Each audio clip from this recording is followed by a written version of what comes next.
इस दौरान क्या हुआ, मित्र राष्ट्रों ने, एक देखो विश्व युद्ध, द्वितीय विश्व युद्ध चल रहा है, उस समय दो ग्रुपों में बटे, एक मित्र राष्ट्र है और एक मित्र राष्ट्र। जो मित्र राष्ट्र है, मित्र राष्ट्रों में अगर फ्रांस, रूस, अगर हम देखें तो फ्रांस और रूस, क्या ये ध्रुवी में है कि मित्र में? मित्र में है। फ्रांस रूस राष्ट्रों ने ब्रिटेन पर, इन फ्रांस रूस और ब्रिटेन ने क्या किया, फ्रांस रूस ने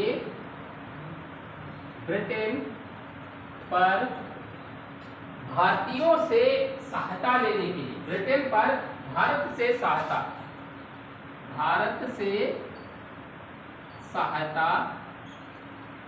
लेने का दबाव डाला है। किससे? ब्रिटेन पर। मित्र राष्ट्रों ने, फ्रांस रूस ने ब्रिटेन पर भारत से सहायता लेने का दबाव कहा कि आप ऐसा करिए कि कुछ भी करिए, भारत से सहायता लीजिए। कहा नहीं जाता है दुनिया में भारत की अगर सेना मिल जाए और अमेरिका के हथियार मिल जाए तो सब कुछ किया जा सकता है, लेकिन एक समय था टेक्नोलॉजी जो है वो जापान की अगर मिल जाए तो फिर क्या करना, तो और अच्छी बात है। तो विश्व युद्ध में भारत से सहायता लेने का दबाव डाला गया। उधर ब्रिटेन के प्रधानमंत्री जो हैं, इस समय ब्रिटेन के पीएम कौन है? हाँ, विंस्टन चर्चिल, ये ब्रिटेन के प्रधानमंत्री हैं। और उस समय संयुक्त राज्य अमेरिका के राष्ट्रपति, हम यूएसए लिख रहे हैं, कौन है? D Roosevelt. ठीक, ये अमेरिका के राष्ट्रपति हैं। और उस समय चीन के राष्ट्रपति, चीन के चांग काई शेक। ठीक, अब इन सब लोगों ने क्या किया कि इन, देखो डी रूजवेल्ट और चांग काई शेक ने भी कहा कि भारतीयों से सहायता लो, द्वितीय विश्व युद्ध चल रहा है, क्या करें, कहां से अपनी जनहानि कर झेले, जन धन हानि। जब भी युद्ध होता है तो समझ लीजिए सबसे ज्यादा क्या होता है, जन धन हानि, सभी हानियां होती हैं। ऐसे कहो कि बहुत बड़ी मुसीबत ही होती है, चाहे अमेरिका के साथ युद्ध हो, चाहे पाकिस्तान के साथ भारत का युद्ध कहीं भी कैसा भी हो, युद्ध में अंततः क्या मिलता है? नुकसान, कुछ भी हो। तो चांग काई शेक, डी रूजवेल्ट, इन सबने विंस्टन चर्चिल पर, इन सब लोगों ने दबाव डाला।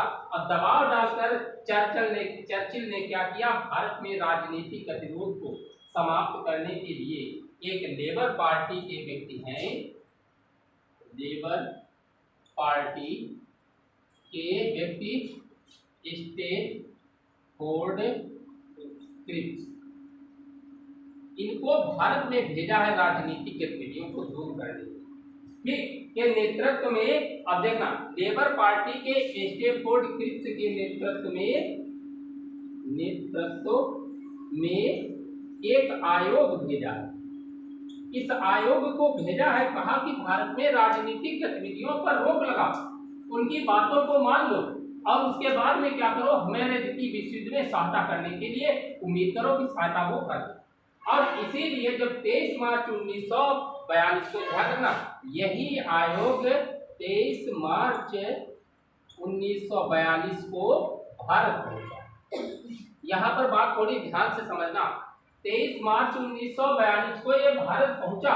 अब पहुंच करके इसने क्या किया, स्टैफोर्ड क्रिप्स और अन्य लोगों ने मिलकर के भारत के विभिन्न नेताओं से वार्ता की। और वार्ता करने के बाद एक निर्णय लेते हैं कि क्या निर्णय लेता है कि ये विभिन्न नेताओं से वार्ता या विचार विमर्श करने के बाद उन्होंने अपना एक क्या भेजा, योजना प्रस्तुत की। ठीक, संपर्क करने के बाद 30 मार्च 1942 को एक योजना प्रस्तुत की और इसी को कहते हैं क्रिप्स मिशन।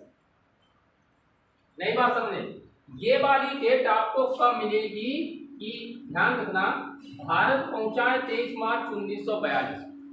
ज्यादातर क्रिप्स मिशन कब भारत आया, ये वाली सब डेट बताते हैं 30 मार्च 1942। ठीक, 30 मार्च 1942 को सबसे ज्यादा, कुछ किताबों में ये 25 मार्च शब्द लिखा है, ये 30 मार्च ही ठीक है। और इन्होंने क्या किया, 23 से 30 तक विचार विमर्श किया विभिन्न नेताओं, उसके बाद में योजना अपनी प्रस्तुत की है, और जो योजना उन्होंने प्रस्तुत की है उसी को हम कहते हैं क्रिप्स मिशन। बात समझ में नहीं समझ में, इतिहास को थोड़ा गौर करना। द्वितीय विश्व युद्ध 1939 से 45 के दौरान मित्र राष्ट्रों ने ब्रिटेन पर भारत से सहायता लेने के लिए दबाव डाला। ब्रिटेन के प्रधानमंत्री मिस्टर चर्चिल और अमेरिका के राष्ट्रपति रूजवेल्ट और चीन के राष्ट्रपति चांग काई शेक ने भी पहले बहुमत से कहा कि चर्चिल से कहा कि कैसे भी कुछ भी करिए लेकिन इनसे सहायता लीजिए, कुछ भी करिए। इसलिए लेबर पार्टी के एक नेता स्टैफोर्ड क्रिप्स के नेतृत्व में एक आयोग भारत में, वह आयोग भारत आया है 23 मार्च 1942 को, और इसने भारत में विभिन्न नेताओं से वार्तालाप किया। अब वार्तालाप करने के बाद 30 मार्च 1942 को उसने एक योजना प्रस्तुत की जिसे हम कहते हैं क्रिप्स मिशन।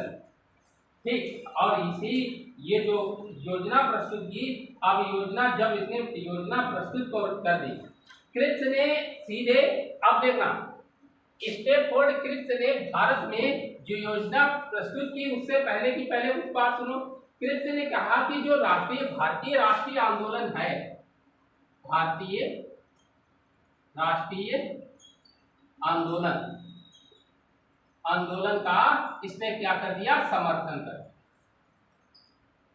ठीक, भारतीय राष्ट्रीय आंदोलन का समर्थन किया और कहा भारत को जितना जल्दी संभव हो सके स्वशासन प्रदान करें।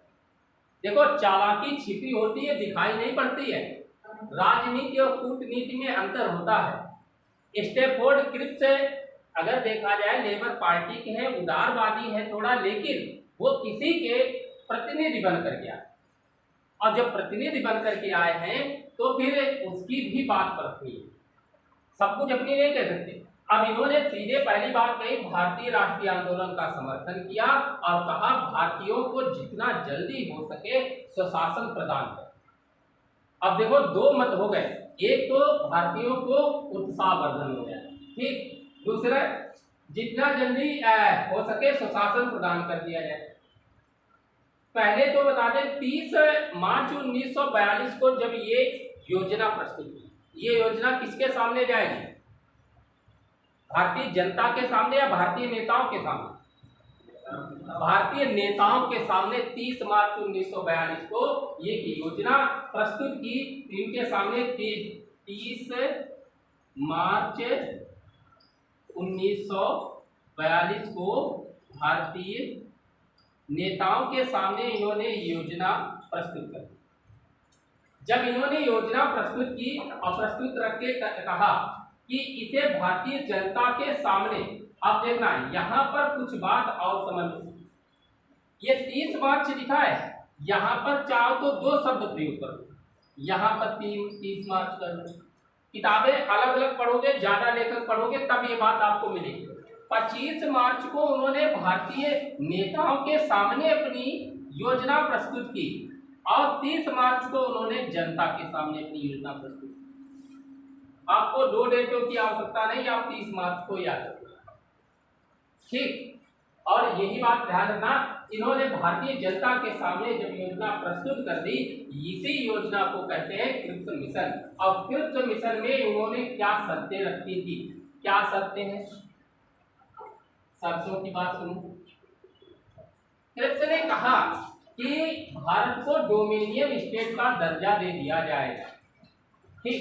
भारत को डोमिनियन का मतलब अधिराज, हाँ अधिराज, और अधिराज्य का मतलब जो शासन चलाने का जो है, संचार है, विदेश है, हाँ संचार है, हाँ ये सिंपल सी बात है, इनको याद रखो, संचार, विदेश और प्रतिरक्षा, पुलिस, आर्मी, ये किसके पास रहेंगे, ब्रिटेन के पास।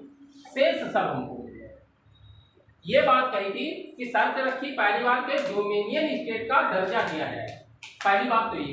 दूसरी बात उन्होंने क्या बात कही है, कहा है कि भारतीय संघ की स्थापना होगी, भारतीय संघ की स्थापना, भारतीय संघ की भी स्थापना कर दी जाएगी, या संघ विदेशी मामलों में स्वतंत्र होगा, और यह संघ जो है वो विदेशी मामलों में सदैव स्वतंत्र रहेगा। ये बात कि विदेशी मामलों में यह संघ स्वतंत्र रहेगा। युद्ध समाप्त होने के बाद, अब देखो यहाँ पर बात अभी समझ नहीं पाए, भारतीय संघ की स्थापना होगी या संघ विदेशी मामलों में स्वतंत्र होगा।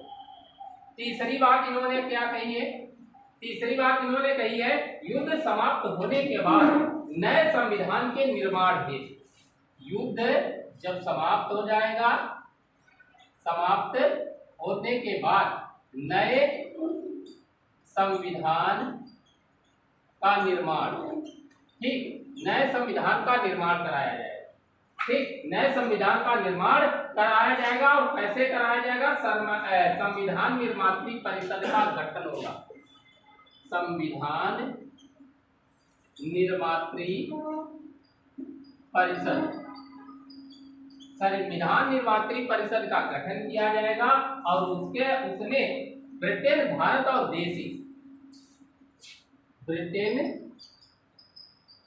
भारत और देशी रियासतों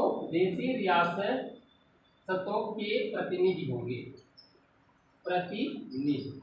अब हमारी बात यहाँ पर समझ लीजिए, ब्रिटेन के प्रतिनिधि भारत में क्या करेंगे अगर भारतीय संविधान में करना है, ब्रिटेन के प्रतिनिधि इसमें शामिल होंगे, भारत के प्रतिनिधि शामिल होंगे, देशी रियासतें जो स्वतंत्र रहना चाहती हैं उनके भी प्रतिनिधि शामिल होंगे, क्योंकि संघ के लिए बात कही है। तीसरी बात, जो प्रांत भारतीय संघ, किसी में बात होती है, जो राज्य या जो प्रांत भारतीय संघ में शामिल होना नहीं चाहता है उसे पृथक संविधान निर्माण करने की छूट दी जाए। क्या ये बात सोच के बताओ, अच्छी बात नहीं, क्या है इस शब्द में, इस लाइन में है क्या? वो जो प्रांत है, कोई भी प्रांत कहता है कि मैं नहीं संघ में शामिल होगा, मुझे अलग देश बना लीजिए, तो उसे अलग करने की बात कह दी गई। यही अधिकार देशी रियासतों को भी प्रदान कर दिया। अब जब प्रांतों की बात है उनको भी, अब देशी रियासतों, ऐसे तो बहुत सारे देश बन जाएंगे भारत में। तीसरी बात, अल्पसंख्यकों के हितों की पूर्ण सुरक्षा की जाए। अल्पसंख्यक है उनके पूर्ण, देखो 100% तो पूरी बात नहीं की जा सकती ना, कि अल्पसंख्यकों हितों की पूर्ण सुरक्षा की जाएगी। अगर देखा जाए कि इन अल्पसंख्यकों हितों की पूर्ण क्या की जाएगी, सुरक्षा की जाएगी, क्या इसमें विभाजन की बात का महत्व कुछ लगता है या नहीं? क्या उनके अल्पसंख्यकों के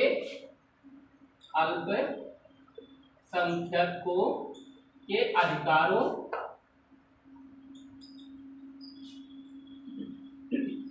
की पूर्ण सुरक्षा का मतलब क्या है? पूर्ण तो सुरक्षा इनकी तभी हो सकती है जब हमारा इनका अलग ही सब कुछ हो जाए, सब कुछ इनके लिए अलग कर दिया जाए। क्या यहाँ से ये नहीं लगता है कि पाकिस्तान की मांग को स्वीकार किया? अब प्रत्यक्ष रूप में सोच के बताओ जरा। यहाँ पे अप्रत्यक्ष रूप से ये नहीं लगता फूड करो भी बनना चाहिए। हाँ ये तो है, वो तो अभी इन्होंने कहा, वो तो हमें स्वीकार कर चुके हैं, लेकिन हम कह रहे हैं यहाँ पर क्या पाकिस्तान की मांग को भी साथ में तो स्वीकार करें, वो तो स्वीकार ही करें, फूट डाले, ये तो पहले सीधी सी बात। अब देखो पहले इन्होंने पहली लाइन क्या थी कि भारतीय स्वतंत्रता आंदोलन को स्वीकार किया और कहा जितनी जल्दी हो सके भारतीयों को स्वशासन प्रदान करो, बस हम लोग खुश। फिर नीचे उन्होंने क्या विष घोला है, पहले कहा कि आप मुझे दोस्ती करो तो सही, मैं आपको फिर कैसा जहर पिलाता हूं वो तो मुझ पर डिपेंड है। तो लेकिन उसके नीचे उन्होंने हर पॉइंट में बात बदली, हर पॉइंट में बात बदली या नहीं बदली। ठीक, अब क्या किया, ये समस्त व्यवस्थाएं लागू होने तक, ये जितनी व्यवस्थाएं 4 महीने बताई, ये समस्त व्यवस्थाएं लागू होने तक भारत की सुरक्षा का दायित्व जो होगा वो ब्रिटेन पर होगा। ये जब तक व्यवस्थाएं नहीं लागू हो जाती है तब तक सुरक्षा का दायित्व ब्रिटेन। लेकिन ये क्या जरूरी है कि द्वितीय विश्व युद्ध समाप्त होने के बाद ब्रिटेन इनको ये सब दे ही दे?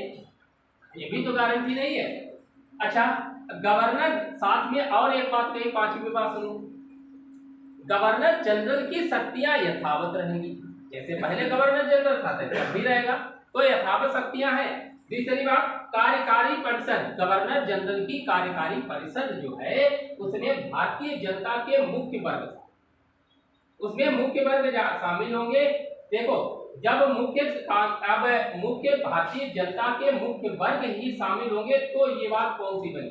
अब इस प्रस्ताव को भारतीय नेताओं के सम्मुख रखा गया, उन्होंने इनकार कर दिया, जनता ने तो इनकार कर ही दिया।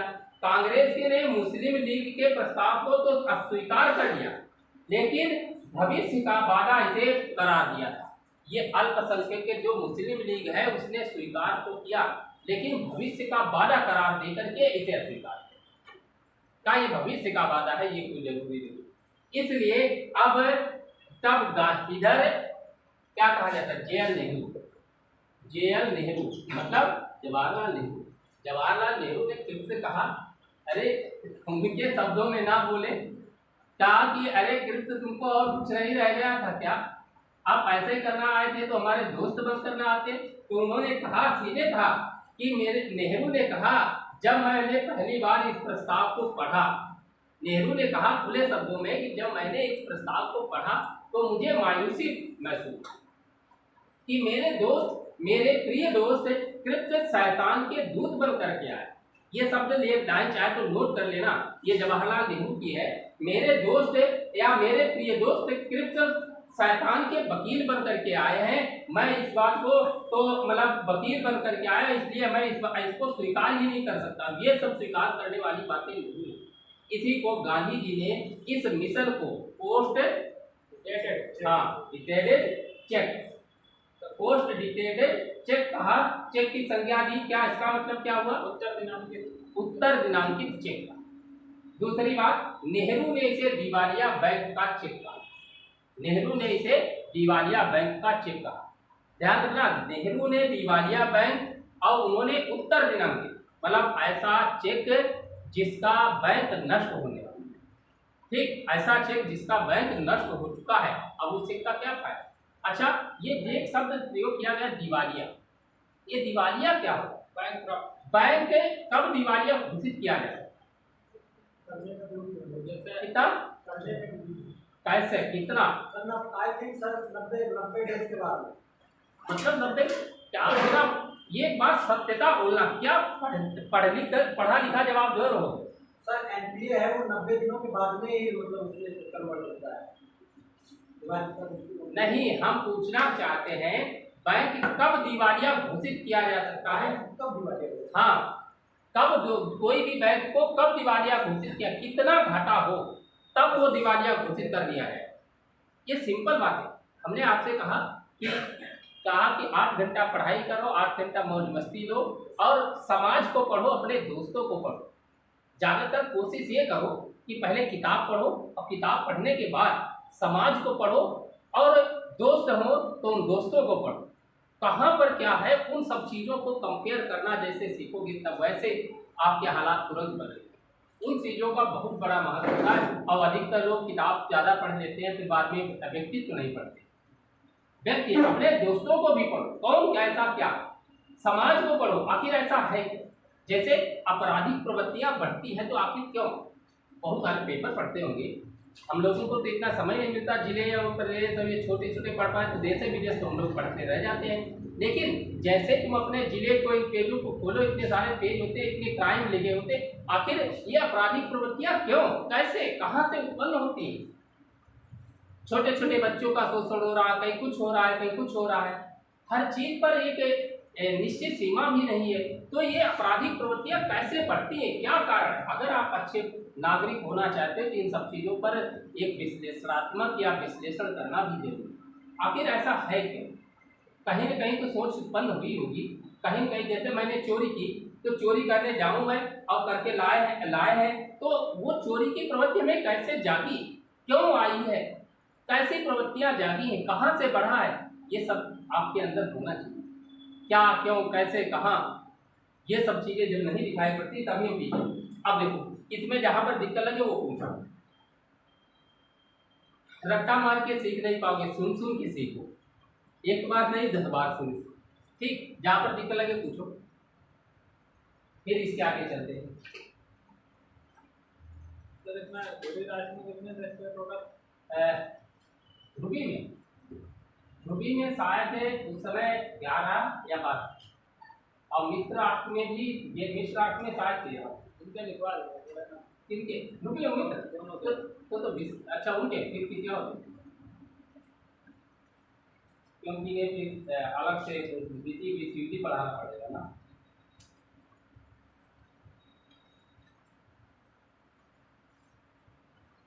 अच्छा क्रिप्ट मिशन के तीनों नेताओं के नाम मैंने नहीं बताए। जो क्रिप्ट मिशन आया था स्टेफोर्ड क्रिप्स अध्यक्ष थे, एबी अलेक्जेंडर भी साथ में, पैंथिक लॉरेंस सदस्य के, ठीक। ये इतने लोग, ठीक। अब जब ये बात आ गई है उधर, जब देखो जब असफलता मिल गई, जब गांधी जी अगर क्रिप्स सफलता के बाद, अब क्रिप्स मिशन क्या सफल रहा कि असफल? असफल रहा। क्रिप्स मिशन के असफल होने के बाद अब गांधी जी सोचने पर मजबूर, उन्होंने कहा कि अंग्रेज जब मेरी बात नहीं मानने वाले हैं तो उन्होंने अनुनय विनय की नीति को भारत में वो कभी स्वतंत्र नहीं करा सकता। उन्होंने सीधे कहा कि अनुनय विनय की जो नीति है वो भारत को कभी स्वतंत्र नहीं करा सकती। अब गांधी जी को एहसास होने लगा है अंग्रेज जब भारत छोड़ दें तो शायद जापान आक्रमण ना। अब उस समय द्वितीय विश्व युद्ध चल रहा, ब्रिटेन के जस्ट खिलाफ है जापान, तो जापान के चक्कर में भी तो भारतीयों पर हमला हो सकता है। कहीं जापान ने हमला कर दिया और ब्रिटेन वाले जो ये अंग्रेज सारे भाग जाएंगे, बचेगा कौन? से आजाद है उनके गुलाम हो जाए। अब हम उनके जापानियों के गुलाम हो जाए। ये बात लगी कि हमें लग रहा कि गांधी जी को अब ये लग रहा कि अब फिर से आक्रमण। गांधी जी अंग्रेजी सत्ता के हटाने की मांग पर अड़े थे।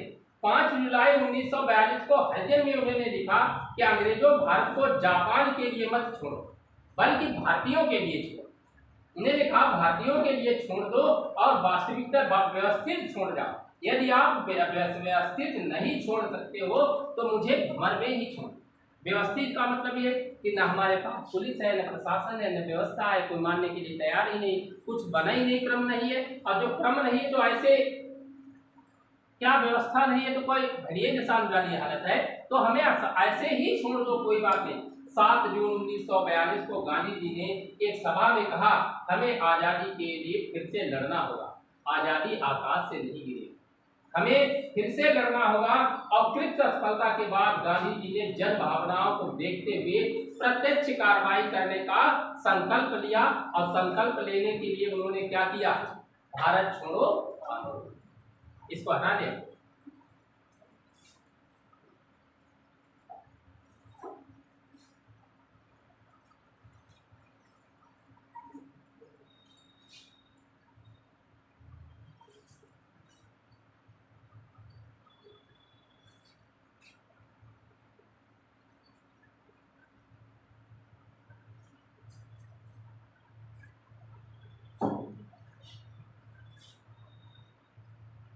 भारत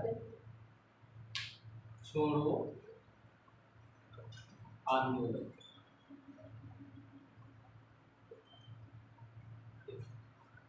भारत छोड़ो आंदोलन, आपको बता दें पृष्ठभूमि की अगर हम बात करें तो ये भारत छोड़ो पृष्ठभूमि, भारत छोड़ो आंदोलन क्यों चलाया गया? पहला एक कारण कृप्स की असफलता। क्या हम ऐसा मान सकते हैं कृप्स मिशन की असफलता? कृप्स मिशन की असफलता, कृप्स मिशन असफल हो गया तो पहली बात तो यही बात गलत। दूसरी बात, युद्ध की आड़ में सरकार ने क्या किया? युद्ध तो चल ही रहा है, युद्ध की आड़ में सरकार ने क्या किया? राजनीतिक कैदी। युद्ध की आड़ में सरकार ने शांतिपूर्ण भारतीय, जो शांतिपूर्ण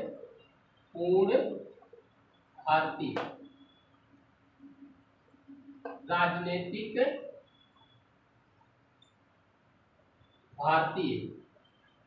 भारतीयों को क्या करवा लिया? जेल में डलवा। ठीक, भारतीय राजनीतिक, ऐसे शांतिपूर्ण राजनीतिक भारतीय राजनीतिक, उल्टा भारतीय राजनैतिक गतिविधियों को बंद करवा दी, सीधे गतिविधियों पर रोक लगा दी, गतिविधियों पर रोक लगा दी। ठीक, ये बात आ जाती है कि देखो कृत्य मिशन असफल हो गया, युद्ध की आड़ में शांतिपूर्ण भारतीय राजनीतिक क्या हुआ, राजनीतिक गतिविधियों पर इसने ब्रिटेन ने रोक लगा। गांधी ने कृत्य के लौट जाने के बाद कांग्रेस कार्य समिति, जो कृत्य मिशन लौट जाने के बाद गांधी जी ने क्या किया कि कांग्रेस की एक बैठक बुलाई। ठीक, कांग्रेस की एक बैठक बुलाई, कार्य समिति हेतु एक प्रस्ताव तैयार किया। ठीक, कांग्रेस कार्य समिति के लिए एक प्रस्ताव तैयार किया। यहां पर बात समझ लीजिएगा, जब कृत्य मिशन वापस चला गया तो गांधी जी ने कांग्रेस की कार्य समिति के लिए एक प्रस्ताव तैयार किया कि कांग्रेस इस पर कार्य करे। क्या है कि ब्रिटेन को भारत छोड़ने की बात की है, ब्रिटेन को भारत छोड़ने की बात कही। ठीक, ये बात गांधी जी ने कही है, कार्य समिति के लिए प्रस्ताव तैयार किया, कहा कि और जनता से आह्वान किया, जनता से आह्वान किया कि ब्रिटेन को भारत छोड़ने के लिए बात कही।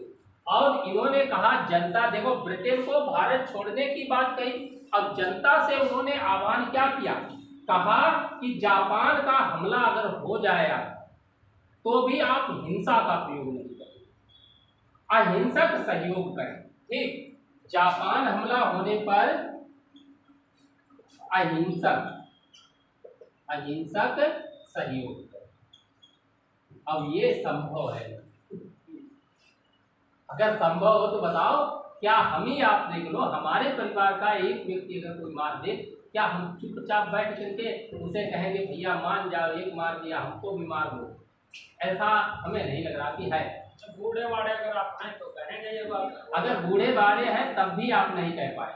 नहीं, जैसे आप अगर बूढ़े बाड़े हैं तब ये बात कहेंगे। ठीक है, संसाधन नहीं है आपके पास, या आपके पास शक्ति नहीं है, आप कुछ नहीं है, आपके पास क्षमता नहीं है, तो आप ऐसा कहते हैं, तब आप कहेंगे ना, तभी एक बार फिर भी आप नहीं कह पाते, तब भी नहीं कह पाते हैं, वो उम्मीद नहीं है। जरा सोच के देखो, उस स्थिति में आप पहुंच जाओ, फिर भी आप कुछ ना कर सकोगे, मलाल तब भी बनी रहेगी, फिर आप ये भी नहीं कह पाओगे कि आप मुझे मार, ये भी नहीं कह पाओगे।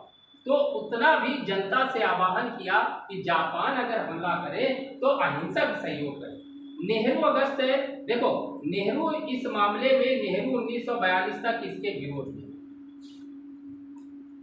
नेहरू 1942 तक विरोध में रहे, कहा कि गांधी जी ये बात ठीक नहीं है, अगर ब्रिटेन के लोग सब चले जाएंगे तो हम व्यवस्था को कैसे संभालेंगे?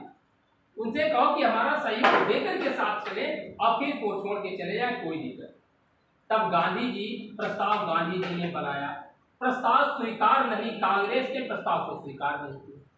जो ये प्रस्ताव बनाया गया, भारत ब्रिटेन को छोड़ने की बात कही गई, लेकिन क्या हुआ, प्रस्ताव पास ही नहीं किया गया, प्रस्ताव स्वीकार नहीं किया गया और कांग्रेस को चुनौती दी। अगर संघर्ष का प्रस्ताव नहीं माना, अब देखना, गांधी जी ने कांग्रेस के लिए प्रस्ताव दिया, अब कांग्रेस ने प्रस्ताव को स्वीकार नहीं किया, तब गांधी जी ने कहा कि यदि संघर्ष के लिए कांग्रेस मेरे प्रस्ताव को स्वीकार नहीं करती तो मैं देश की बालू से ही कांग्रेस से बड़ा आंदोलन कराता। ठीक, ये बात ध्यान रखना, यहीं पर ये बात आई है। कृत्य मिशन के लौट जाने के बाद कि मैं देश की बालू से ही कांग्रेस से बड़ा आंदोलन खड़ा कर दूंगा, ये बात कही गई। तो फिर क्या हुआ, जब ऐसे बात चलती रही 14 जुलाई, जुलाई मतलब 1942, 14 जुलाई 1942 को कांग्रेस की कार्य समिति, कांग्रेस कार्य समिति की एक बैठक हुई। कांग्रेस की कार्य समिति की एक बैठक हुई और बैठक ये कहाँ हुई, वर्धा। वर्धा कहाँ पड़ता है, महाराष्ट्र, हाँ महाराष्ट्र, वर्धा महाराष्ट्र में ये बैठक। और इस बैठक में इस प्रस्ताव को, गांधी जी के इस प्रस्ताव को स्वीकार कर लिया। ठीक, ये यहाँ पर हमने बात नेहरू 1920 में अगस्त डाली, अगस्त 1942 तक इसके। ठीक, अब इस बात को स्वीकार कर लिया गया। अब जब स्वीकार किया गया तब कहा गया, देखना 14 की बात है, 1 अगस्त 1/8/1942, ठीक, 1/8/1942 को कहा गया कि इस दिन से भारत छोड़ो आंदोलन प्रारंभ किया जाएगा। ठीक, इसे इलाहाबाद में बताए, इलाहाबाद में उस समय तिलक दिवस मनाया, ध्यान रखना, तिलक दिवस 1 अगस्त 1942 को मनाया गया और तिलक दिवस मनाया गया और इसी दिन से इस आंदोलन का प्रारंभ माना गया। ठीक, इलाहाबाद में जब तिलक दिवस मनाया गया तभी इस आंदोलन को क्या किया गया कि मान लिया गया कि ये सब चालू हो। आपको पहले बता दें, 14 जुलाई को इस प्रस्ताव को पास होने के बाद कांग्रेस नेताओं में मीराबेन, जिन्हें मिसब्लेड कहा जाता है, वो मीराबेन है, वो वायसराय के साथ मिलने, मीराबेन को वायसराय के पास मिलने के लिए भेजा गया। किस लिए भेजा गया था, कहा कि वायसराय को समझाया जाए, दिल्ली भेजा, परंतु वायसराय ने मिलने से ही इनकार कर दिया, इसलिए मीराबेन उनसे मिलने के लिए असफल हुई। ये बातें बीच की कुछ बातें काट देते हैं। जब तिलक दिवस मनाया गया तब गांधी जी ने, जब तिलक दिवस मनाया गया उसी समय नेहरू ने कहा, देखो यहाँ तक तो नेहरू विपक्ष में है, लेकिन इसमें जो कांग्रेस की कार्य समिति है वहां पर इनके पक्ष में भी धीरे धीरे होते गए। ये जब पक्ष में होते चले गए, जब पक्ष में धीरे धीरे होते चले गए, लास्ट में अंततः ये गांधी जी की बात को मानने लगे और मानने के बाद जब इन्होंने प्रस्ताव को स्वीकार कर लिया, स्वीकार करने के बाद नेहरू ने कहा कि हम आग से खेलने जा रहे हैं। सीधे उन्होंने कहा कि ये भारत छोड़ो आंदोलन के लिए कि हम आग से खेलने जा रहे हैं और एक ऐसी दुधारी तलवार का प्रयोग कर रहे हैं जिसकी चोट उल्टी हमारे ऊपर भी पड़ती। ऐसे भी सीधे शब्दों में कहें, तिलक दिवस के अवसर पर ही नेहरू ने कहा कि हम आग से खेलने जा रहे हैं, दो धारी तलवार का प्रयोग कर रहे हैं जिसकी चोट उल्टी हमारे ऊपर भी पड़ सकती। ठीक, ये बात यहीं से क्या कहा जाता है, भारत छोड़ो आंदोलन की शुरुआत बात कही जाती है। अब बात सुनिए, अखिल भारतीय कांग्रेस समिति की बैठक, उसकी पहले बात सुनो, 7 से 8 अगस्त 1942, ये हटा दे, ये तो जुलाई की बात, ये हटा दे, जहां पर ना समझ सकना बता देना।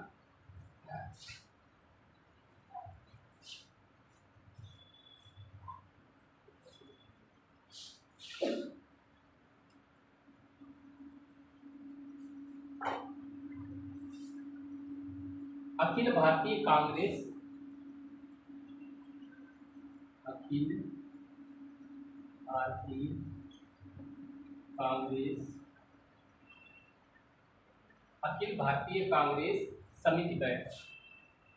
समिति बैठक, ये बैठक कब, देखो, अखिल भारतीय कांग्रेस समिति की बैठक 7 से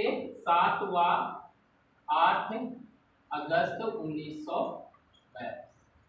ठीक, और इसके अध्यक्ष कौन है, अध्यक्ष मौलाना अबुल कलाम आजाद। ठीक, मौलाना अबुल कलाम आजाद। स्थान कहाँ? ग्वालियर टैंक मैदान। ये कहाँ पड़ेगा? मुंबई। ठीक, ग्वालियर टैंक मैदान बम्बई। बम्बई से मुंबई हो गया। ठीक, ग्वालियर टैंक मैदान बम्बई। बम्बई में इसमें बैठक में भारत छोड़ो आंदोलन, इसी बैठक में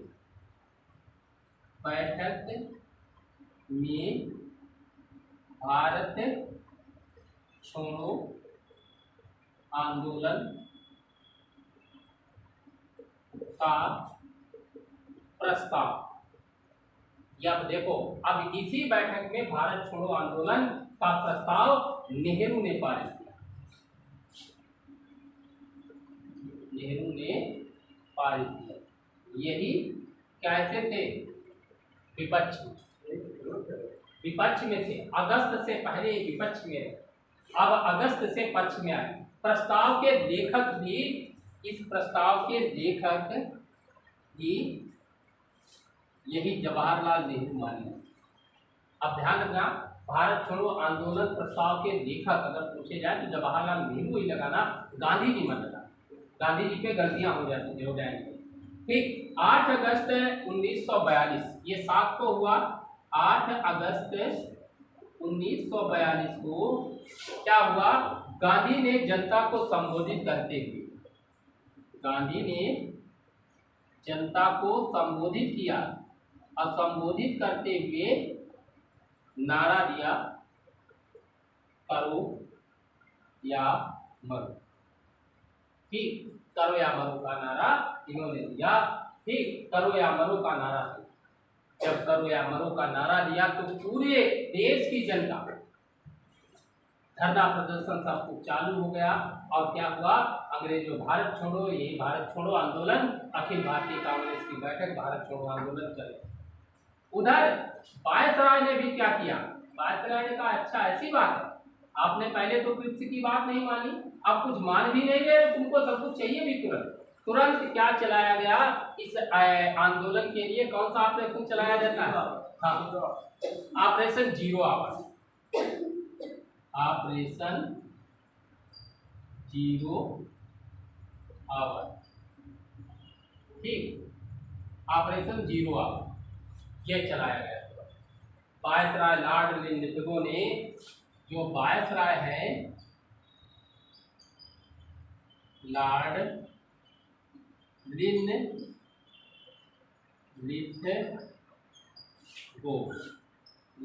लिंडगो ने क्या किया? इसके लिए दमन की नीति अपनाई। ठीक, लॉर्ड लिंडगो ने दमन करने हेतु ऑपरेशन जीरो ओवर के तहत 9 अगस्त 1942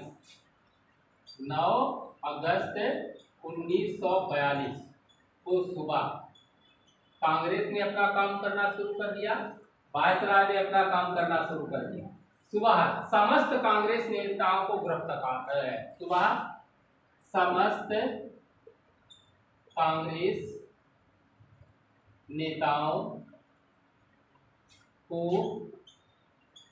गिरफ्तार कर दिया गया।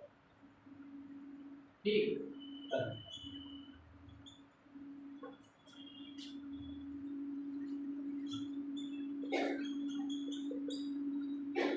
सुबह समस्त कांग्रेस नेताओं को गिरफ्तार कर लिया गया। अब सुबह समस्त कांग्रेस नेताओं को गिरफ्तार कर लिया गया। कांग्रेस नेता तो बंद कर लिए गए। देखो, 7 को बैठक हुई, सब कुछ हुआ। 8 को गांधी जी ने आह्वान किया, तुरंत धरना प्रदर्शन चालू। 9 को सुबह ही कांग्रेसी नेता गिरफ्तार किए जाने लगे। अब नेता फिर जेल था, ये भी बताना जरूरी है। हटा नहीं इसको, जहां पर दिक्कत लगे पूछ के चलना। कौन कहाँ बंद किया गया समझो जरा। अब जैसे जीरो आवर चलाया गया इसी बात के लिए, ताकि कांग्रेस नेता कहीं कुछ कर ना सके। एक तरफ नेता और दूसरी तरफ क्या लिख दें? जेल या स्थान। ठीक। ऐसे नेताओं को जैसे गांधी, गांधी जी कहाँ बंद किए गए थे भारत छोड़ो आंदोलन के समय? आधा का पहले। गांधी, कस्तूरबा गांधी, कस्तूरबा गांधी, सरोजिनी नायडू, नायडू, ठीक, सरोजिनी नायडू और महादेव देसाई, महादेव देसाई। अब देखना, गांधी जी, ये कस्तूरबा गांधी कौन है? इनकी पत्नी सरोजिनी नायडू राज्यपाल रह चुकी, इन्हीं को हाँ। अच्छा, महादेव देसाई का क्या है गांधी जी के? निजी सचिव। इनको आगा का पैलेस कहाँ रखा गया? आगा खां पैलेस। ये आगा खां पैलेस कहाँ पड़ता है? पूना, महाराष्ट्र। क्या ऐसी बात है? पूना, पूना, पूना महाराष्ट्र, पूना खुद ही है। पूना में नजर बंद, ठीक। आगा खां पैलेस पूना में इन्हें नजरबंद कर दिया। नंबर 1 की बात ये भाई। नंबर 2, दूसरे कौन बड़े नेता है? नेहरू, नेहरू, गोविंद बल्लभ पंत, गोविंद और बल्लभ पंत, पट्टाभी सीतारमैया, पट्टाभी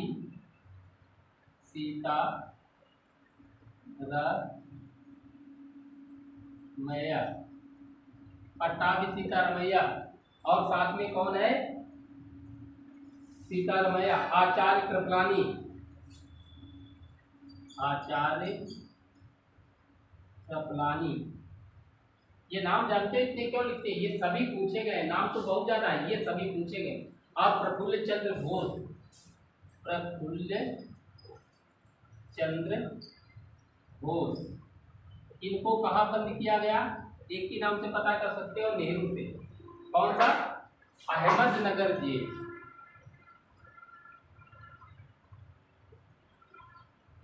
कहाँ पड़ती है? एमपी, ठीक। अहमदनगर जेल कहाँ पड़ती है? मध्य प्रदेश, महाराष्ट्र में पड़ती है। नेक्स्ट, हाँ महाराष्ट्र। अभी उसी का नाम बदलने के लिए आए वो। हाँ, उसी पे बात चल रही है। मैंने शिवाजी बताया था। अच्छा, डॉक्टर राजेंद्र प्रसाद, नंबर 3 पर बात करें। डॉक्टर राजेंद्र प्रसाद, डॉक्टर राजेंद्र प्रसाद कहाँ है? बांकी जेल, बांकीपुर जेल। ये कहाँ है? पटना, ठीक। बांकीपुर जेल, पटना, बिहार। जयप्रकाश नारायण, जयप्रकाश नारायण, इनको कहाँ बंद करवाया? इनको Hazaribagh central jail, Hazaribagh central jail. ये कहाँ पड़ती है? कहाँ? झारखंड, झारखंड, ठीक। Hazaribagh central jail, Jharkhand. जयप्रकाश नारायण जो है, ये जो तोड़ करके देखो, सेंट्रल जेल को तोड़ करके अभी भी जेल को इतना मजबूत किया जाता है कि ऐसे ऐसे शनिदेव पड़े हैं तो नीचे से जमीन खोद के निकल जाती है। क्या बिना किसी सहायता, बिना किसी, क्या ऐसा संभव हो सकता है? हमारे हिसाब तो बहुत मुश्किल है। जयप्रकाश नारायण जेल तोड़कर भागे, जेल तोड़ कर भागे, और भागेंगे तो क्या पकड़े नहीं जाएंगे, ठीक। अब भूमिगत होकर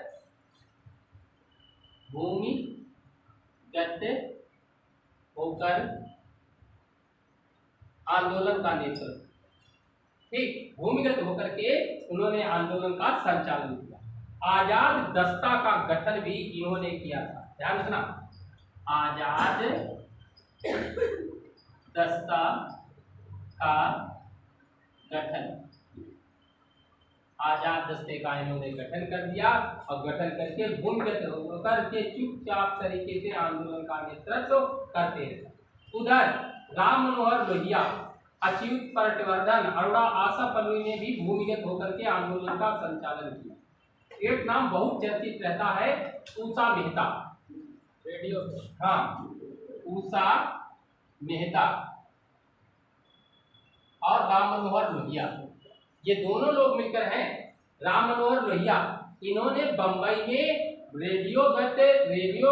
भूमिगत रेडियो स्टेशन की स्थापना, ये जानते हो, भूमिगत रेडियो स्टेशन की जो स्थापना की और उस पर आंदोलन का संचालन किया।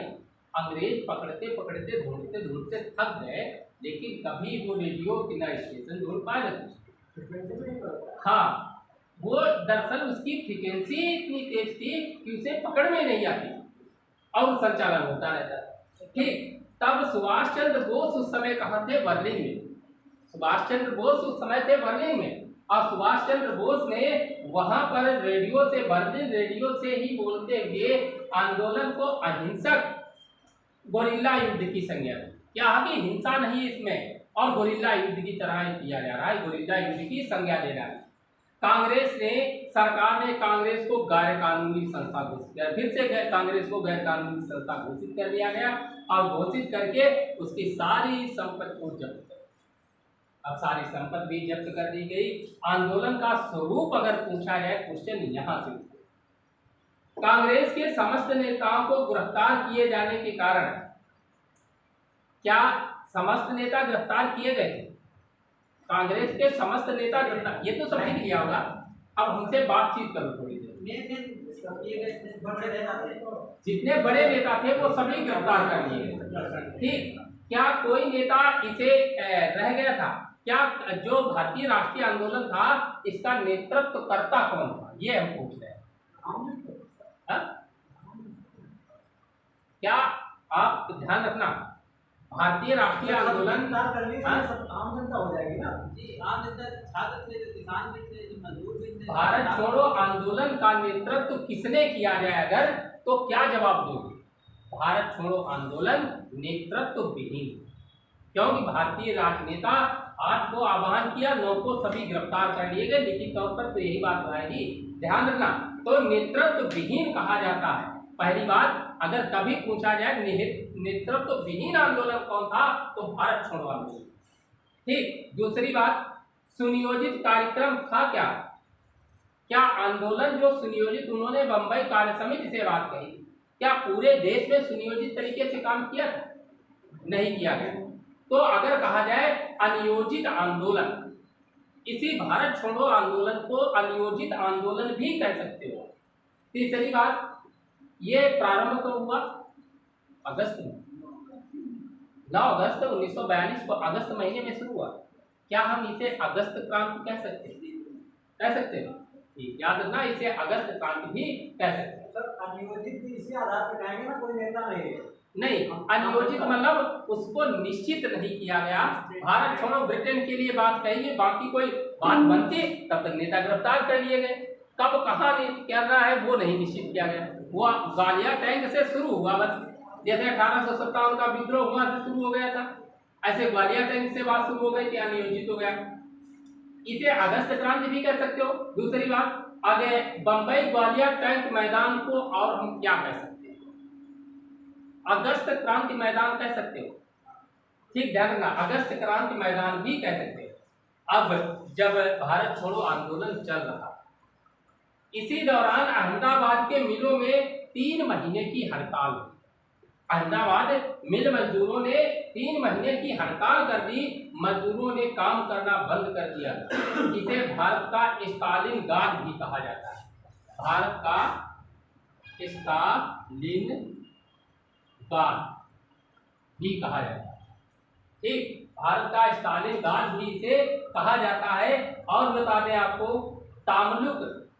तामलुक है, या भी बता रहे हैं तामलुक, स्टालिनग्राड का मतलब क्या होता है? बताओ कोई स्टालिनग्राड इसे हाँ क्या है, जैसे मजदूर सब काम नहीं करेंगे तो काम रुक जाएगा, और ये कई चीजें आ जाती हैं इसमें स्टालिनग्राद में, जैसे समाजवाद और ये सब बात ऐसे स्टालिनग्राद जो होता है उसी में जैसे मजदूर तो उनका काम रुक जाएगा और वो भी गरीब हो जाएंगे। यही बात कही गई कि इनको कारखाने किस काम किया जाएंगे, कबाड़ हो जाएंगे, इसलिए स्टालिनग्राद की बात। दूसरी बात, तामलुक नाम सुना होगा आपने, तामलुक में विद्युत वाहिनी का गठन किया। ये तामलुक क्षेत्र का नाम है, अभी बता रहे हैं तामलुक कहाँ पर क्या करता है। तामलुक में विद्युत वाहिनी का गठन किया गया। तामलुक में मातगिरी हजारा, तामलुक के मातगिरी हजारा में एक 73 वर्षीय बुजुर्ग महिला थी, उसको अंग्रेजों ने क्या किया कि अंग्रेजों ने गोली मार करके हत्या कर, गोली मारकर हत्या कर। अब बताओ ये 73 वर्ष की महिला क्या उसने आंदोलन को सरकार का क्या कर, उसको गोली मार के पुलिस ने गोली मार दी, बस यहीं से बात हिंसा का प्रवेश है। अब उसमें तो कोई देश भी नहीं। कटक उड़ीसा में भी रक्तवाहिनी का गठन किया गया इसी समय। इस आंदोलन में अगर देखा जाए, इस आंदोलन का नेतृत्व सबसे ज्यादा युवाओं के हाथ में, और युवाओं में जोश और उमंग ज्यादा। वो सदैव मेरी बात मानो तो मानो, अगर ज्यादा भीड़ इकट्ठी है तो कहीं देखते हो आर्मी की भर्ती होती है तो वो लोग क्यों इनको डिसिप्लिन में डालने की कोशिश करते हैं। जैसे कुछ महसूस होता, पता लगा ट्रेन की पटरियां उखड़ जाए, ट्रेन लौट दें, पुल उखाड़ लें, जो चाहे वो करने। ऐसे ये भारत छोड़ो आंदोलन जो है युवा नेतृत्व अधिक है, तो यहीं पर सरकारी भवनों को तोड़ना शुरू कर दिया, रेल की पटरियां तोड़ दी, पुल गिराए, ठीक, भवनों को तोड़ा, कई चीजों ने उन्होंने विशेष तौर पर सरकारी गवर्नमेंट चीजों की सबकी क्या, इन्हीं आंदोलनों से तो हम लोग सीखे थे। बाद में तक अभी तक तो क्या होता है कि लोग खूब धरना प्रदर्शन करते हैं, बसों को आग लगा देते हैं, कई कुछ करते हैं, सरकारी वस्तुओं का विनाश या क्षति पहुंचा, ठीक वही हालत करते हैं। महिलाओं ने इसमें बहुत ज्यादा सहयोग, भारत छोड़ो आंदोलन में, इस आंदोलन में उषा मेहता, कस्तूरबा गांधी, अलवा आसफ अली, सरोजनी नायडू, इन्होंने अपनी भूमिका खूब निभाई, अच्छे से भूमिका निभाई, क्योंकि नेता सब जेल में बंद थे, कुछ महिलाएं बाहर। गांधी जी सरकारी दमनात्मक नीतियों का विरोध करने के लिए फरवरी 1943 में, अब गांधी जी ने क्या किया, ये दमनात्मक नीति अपनाई गई, तो फरवरी 1943 में गांधी जी ने क्या किया, 21 दिन का उपवास फिर से रखा। ठीक, गांधी जी ने 21 दिन का उपवास प्रारंभ कर। सरकार ने क्या कहा कि ये गांधी जी ऐसे हैं, जब चाहो तब मरने के लिए तैयार हो जाते हैं, गांधी जी को मरने, और लगभग 15, 16, 17 दिन हो गए और गांधी जी मरे नहीं और उपवास जारी। अब धीरे धीरे क्या हुआ, सरकार ने कहा कि अब मर जाएंगे, उन्होंने अर्थी मंगवा ली, सरकार ने अर्थी मंगवा ली, फूलमाला मंगवा ली, सब कुछ तैयारी कर ली, अंतिम गांधी जी की अंतिम यात्रा कर ली। लेकिन 21 दिन पहले ही सरकार, उन्होंने क्या किया, गांधी जी ने उपवास तोड़ दिया, बिना कहने, बिना किसी के कहने, कहा मुझे मेरे देश को जरूरत है।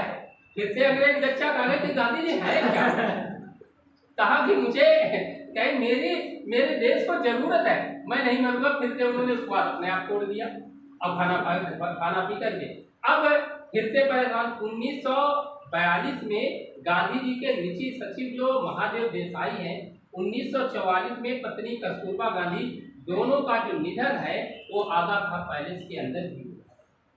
ठीक, बंद होने के दौरान आगा खां पैलेस में इनका निधन हो गया था।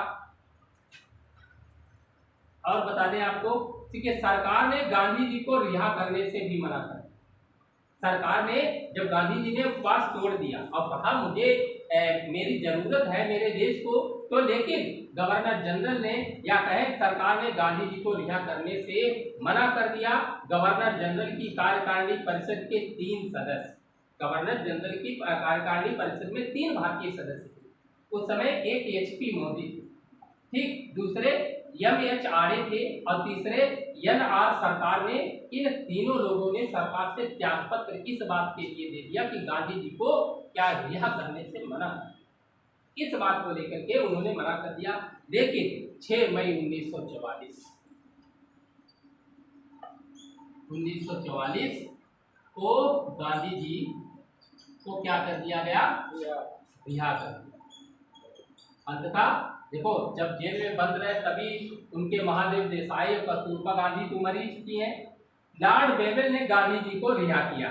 अब इन्हें रिहा किसने किया, लॉर्ड बेवेल। ठीक, वायसराय नेतृत्व चले गए, कौन, गांधी जी को लॉर्ड बेवेल ने रिहा कर दिया। भारत छोड़ो आंदोलन के लिए मध्य प्रांत के एक न्यायाधीश, जब भारत छोड़ो आंदोलन चला सरकार के खिलाफ चलाया गया तो सरकार भी जांच करवाएगी, तो उसने क्या किया, मध्य प्रांत के एक न्यायाधीश थे टी वेकेडन,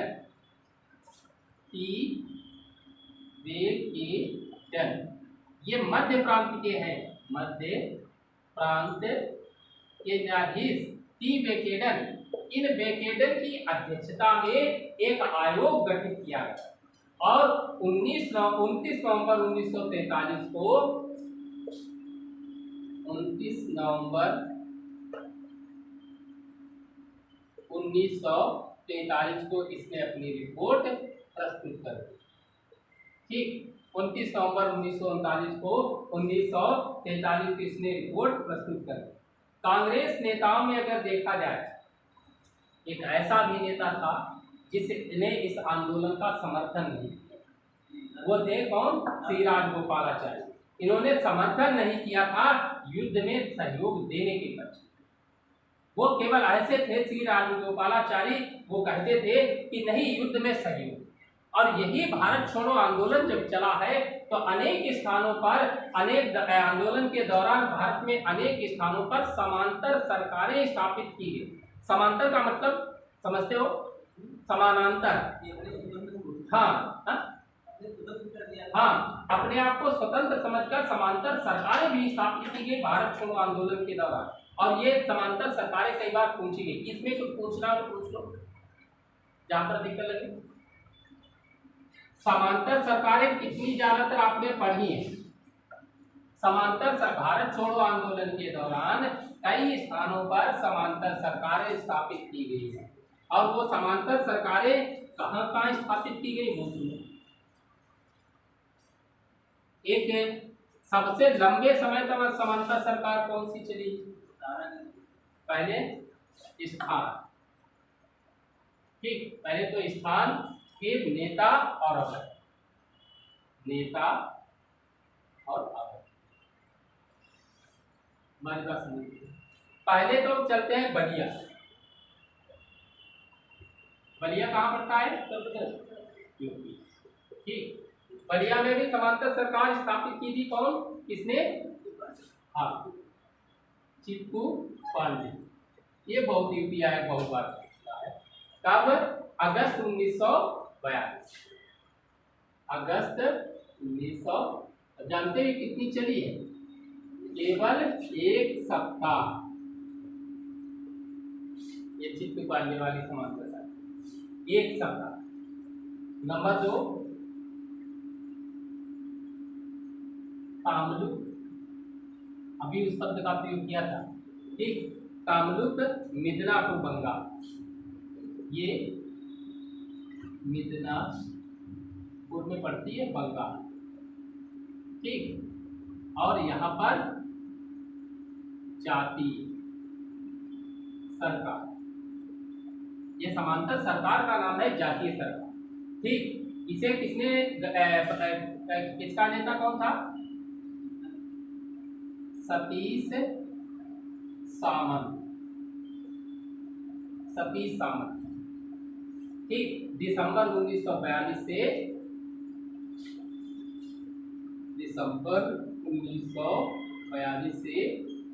सितंबर 1944, ठीक, ये बात है। फिर सतारा की प्रति सरकार, नंबर 3, सतारा की प्रति सरकार। सतारा की ये प्रति सरकार है, ये कहाँ पड़ेगी, सतारा, महाराष्ट्र, ठीक। और यहाँ किसने, YB चहलवाल, ठीक। और प्लस इनके सहयोगी कौन थे? नाना पाटेकर, नाना पाटेकर इनके सहयोगी थे। और सहयोग के साथ साथ इन्होंने क्या किया कि 1943 से तब 1945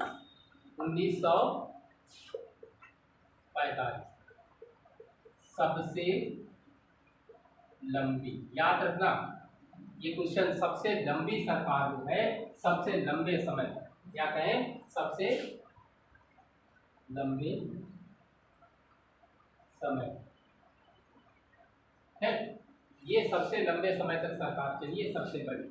कोरावाट उड़ीसा नंबर 4, कोरावाट उड़ीसा, ठीक। ये कोरावाट में सरकार उड़ीसा में, इसके लक्ष्मण नायक, ठीक। चित्तू पांडे, ये सतीश सामंत, वायु चहलवाल, लक्ष्मण नायक, इनके देव का आता पता। आप हमें अब सत्य से ये बताइए सही से कि आपने इससे पहले कितनी समांतर सरकारें पढ़ी? कोरावाट नहीं पढ़ी सर। ये कोरावाट नहीं, उड़ीसा वाली नहीं पढ़ा ना, एक बात है, बाकी सभी पढ़ी थी। क्या रखना, इस सरकार का भी उल्लेख कब मिल पाता है? ये 17 की प्रति सरकार मिलती है, लेकिन इसका समय नहीं मिल पाता है, समय ढूंढना पड़ता है, समय की बात आती है। और ये बात, अगर सबसे कम समय की पूछी जाए तो बनिया चित्तू पांडे वाली, और सबसे लंबी पूछी जाए तो कौन? ये 17 प्रति सरकार, ठीक। ध्यान दो। अब उधर भारत छोड़ो आंदोलन तो चल ही रहा, भारत छोड़ो आंदोलन चल रहा था, गांधी जी उपवास करने लगे, 5 दिन के बाद में बाहर निकले। अब क्या हुआ कि लिंगो ने, तो पहली बात और बता दें, बेबेल आने से पहले लॉर्ड लिंगो ने गांधी जी से राजनीतिक फिरौती की भी उपाधि संज्ञा दी थी कि राजनीतिक फिरौती के आधार पर ये बात कर रहे हैं। उधर क्या हुआ कि जब लॉर्ड बेबेल आए, बेबेल ने इनके साथ समझौता करने की, कहा कि ऐसा करते हैं कि भारतीयों के साथ समझौता करते हैं। तो लॉर्ड बेबेल ने एक क्या किया, लॉर्ड बेबेल योजना प्रस्तुत की गई, ये जिसे हम हुआ कहाँ बेबेल योजना, ये कहें तो शिमला सम्मेलन। ऐसे बात करें कि जून 1945 में वायसराय बेबेल ने कांग्रेस के समस्त नेताओं को जेल से रिहा किया। 14 जून 1945 को उन्होंने क्या किया कि बेबेल ने एक योजना प्रस्तुत की जिसमें निम्न प्रावधान या कई प्रावधान थे, जिसे तो हम क्या कहते हैं, बेबेल योजना। पहले तो यहाँ पर की पहले बात डालो, बेबेल योजना शिमला सम्मेलन को डाले, बेबेल योजना या शिमला सम्मेलन। तो 1 मिनट के लिए पहले पानी पिला दो तो कुछ बोले है?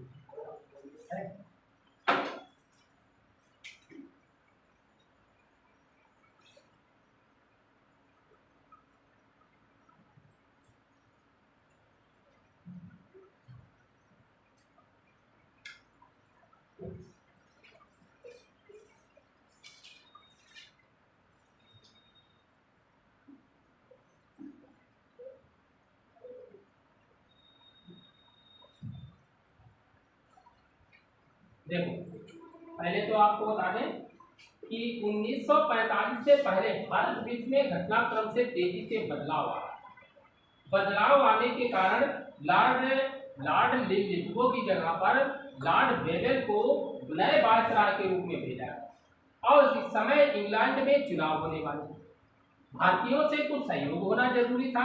अगर ऐसे बात बने रहेगी तो सरकार भी गिर सकती है। इस उद्देश्य से चुनाव होना था। चर्चिल ने अपना प्रभाव बढ़ाने के लिए संवैधानिक सुधारों का एक नाटक, हमारी बात समझते रहना, वहां ब्रिटेन में चुनाव होने वाले थे और चर्चिल ने संवैधानिक सुधारों का एक नाटक प्रस्तुत किया और 1945 में बेबेल जो है लंदन गए, भारत लौट कर आए और उन्होंने एक योजना प्रस्तुत कर दी, उसी को हम बेबेल योजना कहते हैं। जिसमें क्या उन्होंने क्या किया, पहले तो सुनो, बेबेल योजना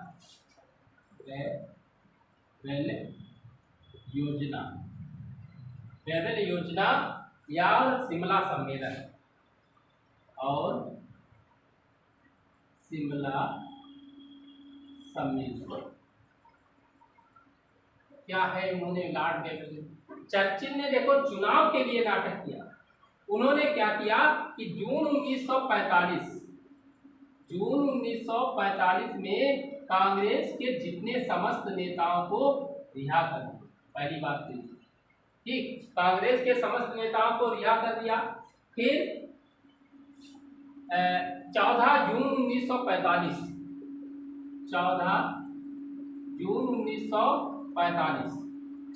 1945 को इन्होंने एक योजना प्रस्तुत की, उसी को हम कहते हैं बेबल। ठीक, इन्होंने क्या किया, कहा कि वायसराय कार्यकारिणी परिषद का पुनः गठन किया जाएगा। Number 1,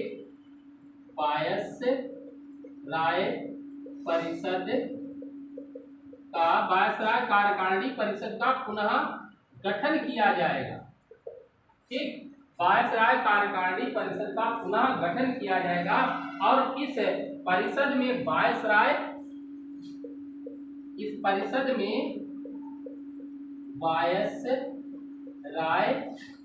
plus commander in chief, ये 2 रहेंगे ब्रिटेन के, बाकी शेष सभी भारतीय। ठीक, कि viceroy plus commander in chief 2 Britain के और बाकी इसके अलावा समस्त जितने भी लोग रहेंगे वो सभी भारतीय रहेंगे, ऐसी बात बेबल ने। दूसरी बात कही, परिषद में हिंदू मुस्लिम सदस्य। दूसरी बात कही, परिषद में हिंदू मुस्लिम सदस्यों की संख्या कैसी होगी, बराबर रहे। ठीक, कहा कि जितने सदस्य कार्यकारिणी परिषद में हिंदू होंगे उतने ही मुसलमान, ये बात कही। तीसरी बात कही है कि सीमांत क्षेत्रों व कबायलियों के विदेशी मामलों के अलावा सीमांत क्षेत्र प्लस कबायली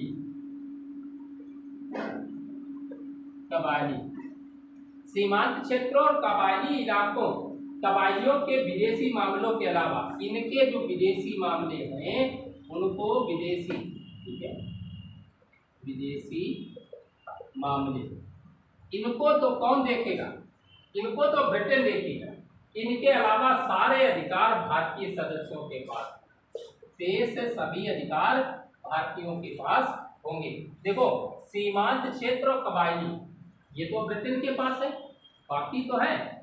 देखो, हर शब्द में, हर चीज में, लाइन में देखो कुछ दिख रहा है, कुछ देने वाली बात नहीं आ रही। फिर गवर्नर जनरल को वीटो का अधिकार होगा। जी मैंने लिखा है, गवर्नर जनरल को वीटो का अधिकार जैसे पहले था वैसे अभी है, लेकिन वीटो का अधिकार समाप्त नहीं, लेकिन अनावश्यक प्रयोग नहीं। मतलब इसका मतलब पहले गवर्नर जनरल अनावश्यक प्रयोग करता था, ऐसे तो कह सकते हो। ठीक, गवर्नर जनरल के पास वीटो का अधिकार होगा लेकिन अनावश्यक प्रयोग नहीं होगा। नंबर 4 इन्होंने बात कही है युद्ध की समाप्ति। युद्ध समाप्ति के बाद संविधान निर्माण की प्रक्रिया प्रारंभ की जाएगी, जो अंतरिम व्यवस्था। ठीक, युद्ध समाप्त होने के बाद संविधान निर्माण प्रक्रिया प्रारंभ की जाएगी, जो उसकी अंतिम व्यवस्था होगी। अंतिम प्रक्रिया प्रारंभ या अंतरिम व्यवस्था होगी, ये बात इन्होंने कही। लेकिन एक और बात इन्होंने कही कि भारत में ब्रिटेन के व्यापारिक और आर्थिक हितों के संरक्षण हेतु एक उच्चायुक्त नियुक्त किया जाए। भारत में ब्रिटेन के व्यापारिक और आर्थिक हितों, देखो, भारत में ब्रिटेन या भारत के आर्थिक हितों हेतु एक उच्चायुक्त नियुक्त किया जाएगा, ऐसी बात। बेबल योजना पर विचार विमर्श करने के लिए, अब हमारी बात ध्यान रखना, इतनी बातें लॉर्ड बेबल ने कही हैं और इन्हीं सब पर विचार विमर्श किया जाएगा। विचार विमर्श करने के लिए इन बातों पर विचार विमर्श करने के लिए शिमला में एक सम्मेलन बुलाया गया। सम्मेलन बुलाया गया। और ये क्यों बुलाया गया? केवल लॉर्ड बेबल की इन योजनाओं पर सहमति जताने शिमला में एक सम्मेलन का आयोजन किया गया। और कब आयोजन किया गया? 24 जून से 14 जुलाई। 24 जून से 14 जुलाई 1945 ये शिमला में आयोजन होगा। देखो, बेबल योजना प्रस्तुत की गई, इसमें इतनी सारी बातें कही गई और उसके बाद इन बातों के लिए शिमला में सम्मेलन बुलाया गया जो 24 जून से 14 जुलाई 1945 तक ये चला। अब बताते हैं आपको शिमला सम्मेलन। ये हटा लें।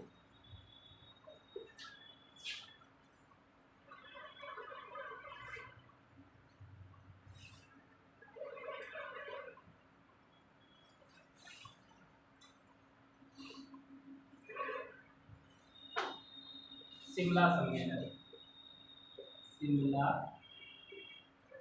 सम्मेलन क्या फिर से लिखे? डेट 14 जुलाई से 24 जुलाई से नहीं 14 जुलाई से 24 जून से 14 जुलाई 1945।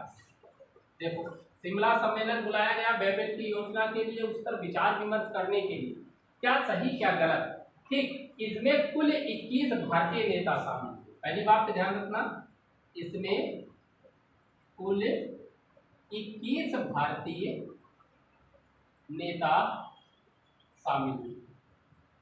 ठीक, 21 भारतीय नेता ही इसमें शामिल हुए, बाकी नहीं शामिल। और मुस्लिम लीग की तरफ से, मुस्लिम लीग की तरफ से कौन गया है? जिन्ना, मोहम्मद अली जिन्ना। ठीक, मैंने 60 शब्दों में लिख दिया जिन्ना। कांग्रेस की तरफ से कौन? हाँ, कांग्रेस की तरफ से अबुल कलाम आजाद। ठीक, अबुल कलाम आजाद ये शामिल हुए। अब आजाद ने इस सम्मेलन को भारतीय इतिहास में जल विभाजन की संज्ञा दी।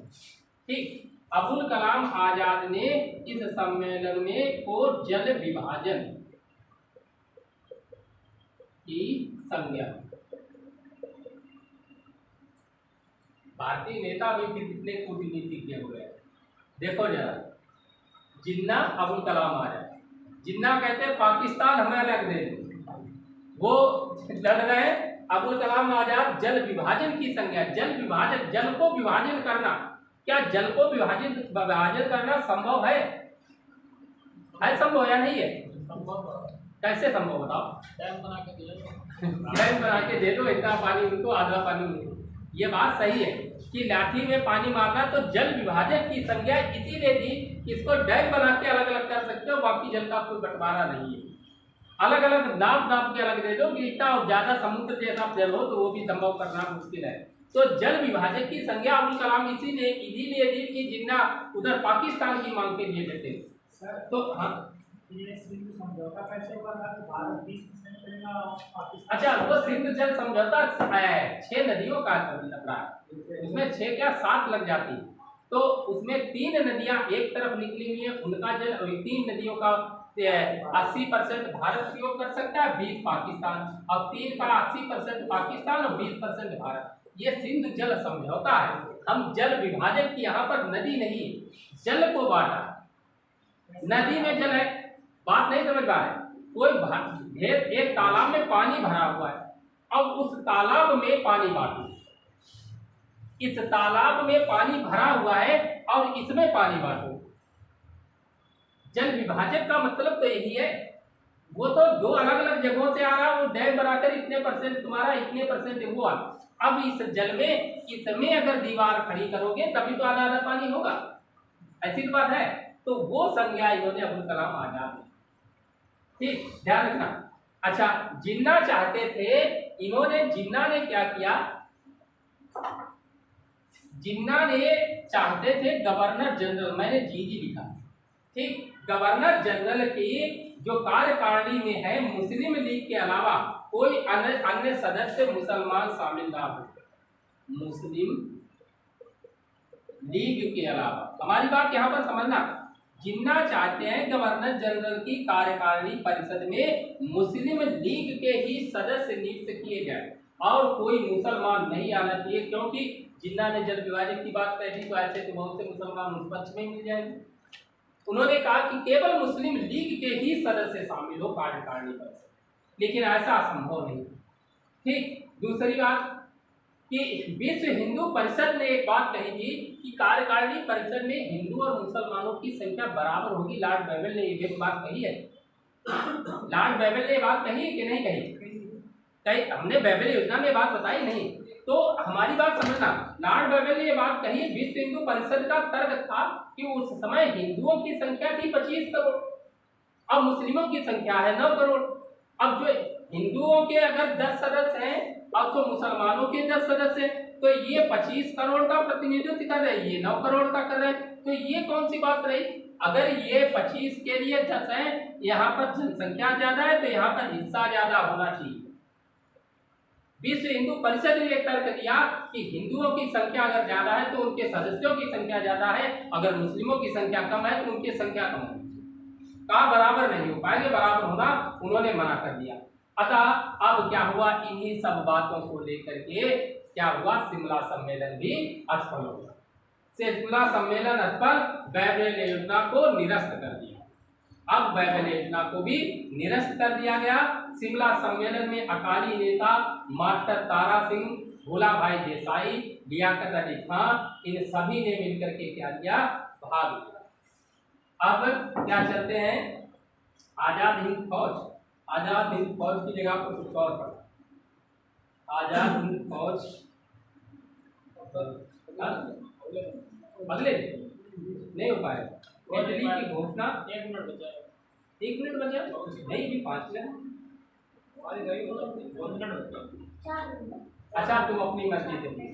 अगले दिन पता नहीं हिस्ट्री क्लासें लगेगी कि नहीं, अगर लगाई जाएगी तो कुछ विशेष अलग से चीज पढ़ाएंगे, कुछ विश्लेषणात्मक क्वेश्चन और वैसे भी चीज है। जो भी आप, या तो आपकी कोई मांग हो उस आधार पर बताओ, या